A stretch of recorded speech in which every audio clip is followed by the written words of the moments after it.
I think generally, if you just look in the online space, stress is something that we want to avoid at all costs. Of course, we know that that's not necessarily true. There's eustress and there's distress.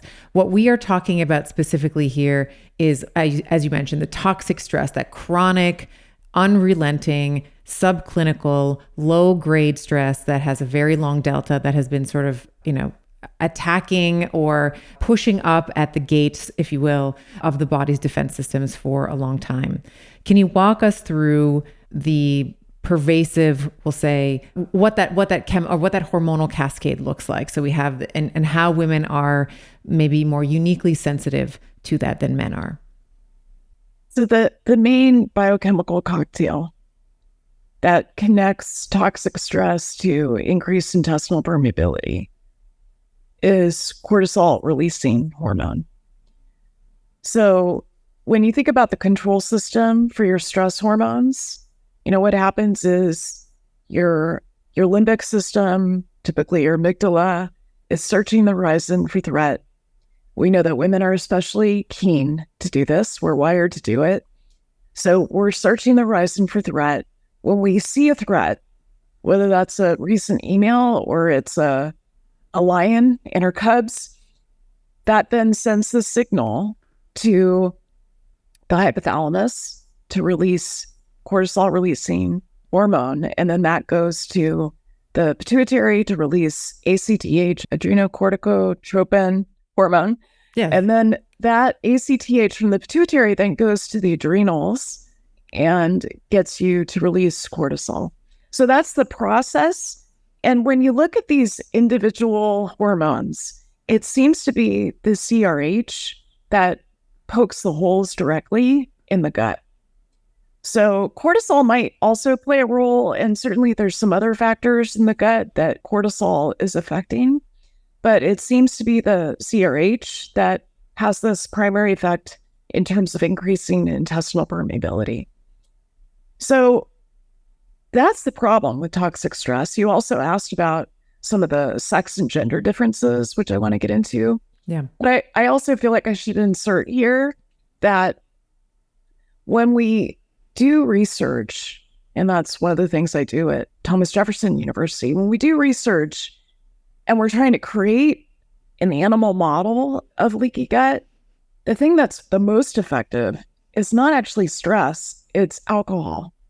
So alcohol is another factor that leads to leaky gut, that leads to increased intestinal permeability. In fact, it's the most reliable way to induce leaky gut in an animal model. So it's important to mention that. I mean, there's other things too, like glyphosate, although I would say the data on glyphosate is not quite as well established as it is with alcohol. So then there's some sex and gender differences too. We know, for instance, that women are exposed to different types of trauma than men are. This is really well established in childhood through the studies of adverse childhood experiences. Call adverse childhood experiences ACEs. And there's a well-validated questionnaire that you can fill out to see what your ACE score is. This is looking mostly at physical and sexual abuse, neglect, having a family member with substance use disorder, having a divorce between your parents. There's some traumatic experiences that are not measured by the ACE, such as bullying. So it's not comprehensive, but it's really the best that we have. And the first study that looked at ACEs was done by the Centers for Disease Control in partnership with Kaiser Permanente. And they looked at mostly middle-class folks living in the San Diego area. And they were shocked to find that middle-aged adults who had an ACE score of 1 or higher then had this risk of chronic disease that showed up in middle age. And since that was initially published, we now know that there's about 44 plus chronic diseases that can be attributed to or associated with an elevated ACE score. So when we look at sex differences, we know that women have higher rates of trauma overall compared to men, and the types of trauma are different. So Women tend to have much more sexual trauma. So sexual molestation as children, also rape. Boys tend to have more physical abuse, although that, I'm generalizing here. And I'm also, a lot of the research is binary. And I just want to acknowledge that we are finally in a place where we understand the fluidity of gender. And I want to be really inclusive when we talk about bodies. There's those that are assigned female at birth, there are those that are assigned male at birth. And we're talking about this construction of men versus women, which is in many ways an artificial construction. So with that in mind, let me ask you, do you know what your ACE score is? I do. Yeah, it's 5. Whoa. Mm-hmm. Yeah, so that is elevated, my dear, as you know. Yeah. Mm-hmm. So what do you know about that in terms of risk of chronic disease? I mean, I know how you live your life. You live your life in a way that is really aimed at reducing your risk of chronic disease, but how do you manage that? Well, we're going to get into it, but one of the things has been, so I do all of the things that, the nutrition and the exercise. I'm very conscious about my HRV, which is just chronically low. There's still some work, there's still unraveling some residue that I still have to clean up in terms of in my pine system, we'll say, in my nervous system. What's been most helpful for me is connecting to being in nature. So being outside, sometimes when I'm feeling overwhelmed or I feel things get stuck, and we'll talk about energies, but I get stuck, I get verklempt, if you will, in my throat and in my heart. So throat chakra, heart chakra, they always feel like there's like a brick or it's almost like a boa constrictor or something, just like squeezing the life energy out of those areas. And I've spoken about this on the podcast before. I've tried talk therapy, I think, and this is no disrespect to the therapists that I've had. Sometimes I felt like I overwhelmed them. Like I felt like they felt overwhelmed for me. And it was helpful insofar as I could articulate it, but it felt very cerebral. Like it wasn't necessarily a somatic, you talk about this like bottom up versus top down kind of approach. And so psychedelics for me have been the most useful. MDMA in particular, talked about MDMA on the show before. I have settled on, and we'll get to this when we talk about psychedelics, but microdosing with psilocybin I find very gentle and very effective, and it takes a longer time. Like it's not as intense of a session, but it's a gentle way for me to explore tension and restriction in my body, because I know that a score of 5 is going to put me at an increased risk for not just autoimmunity, but all of the things: cardiovascular disease, diabetes, cancers, stroke, like the big 4 that sort of come after many of us.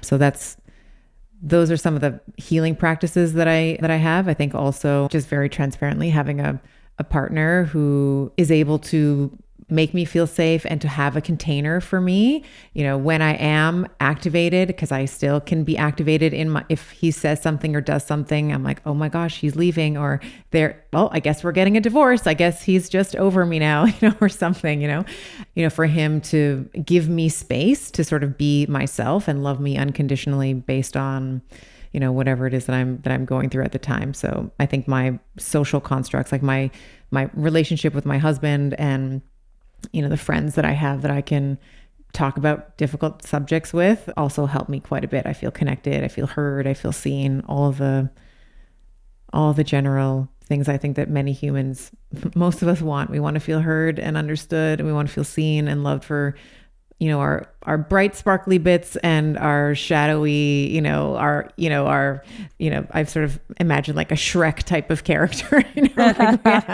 like we have like our light and sparkly bits, and then we have our sort of like, gremlin, but love for all of us, for all of who we are.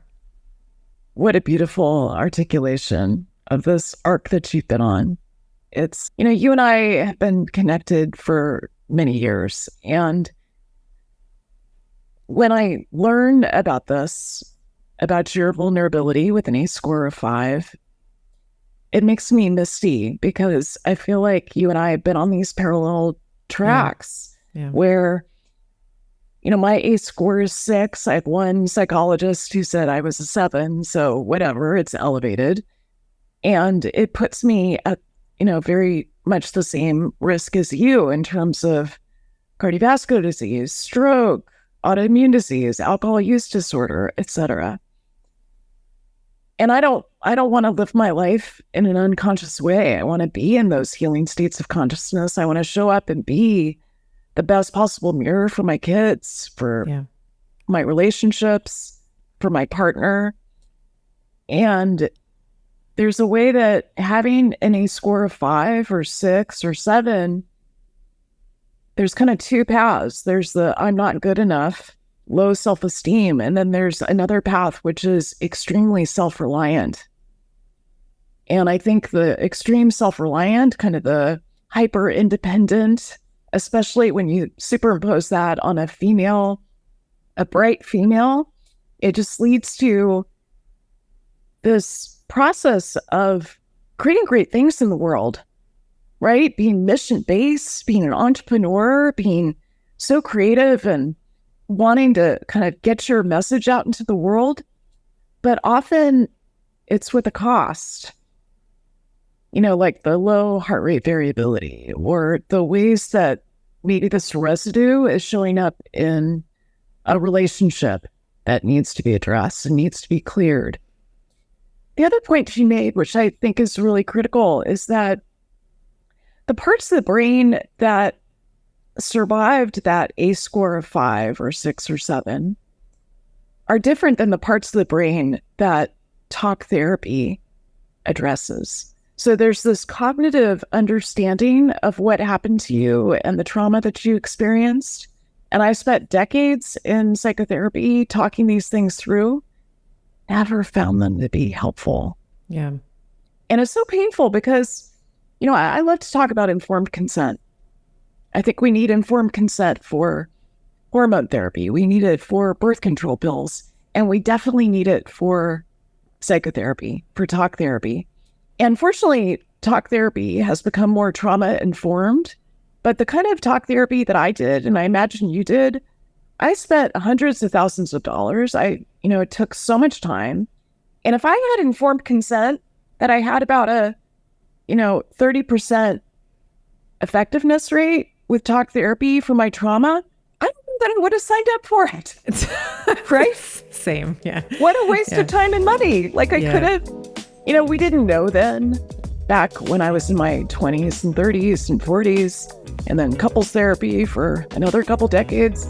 We didn't know then that MDMA-assisted therapy was more than twice as effective as talk therapy for resolving trauma.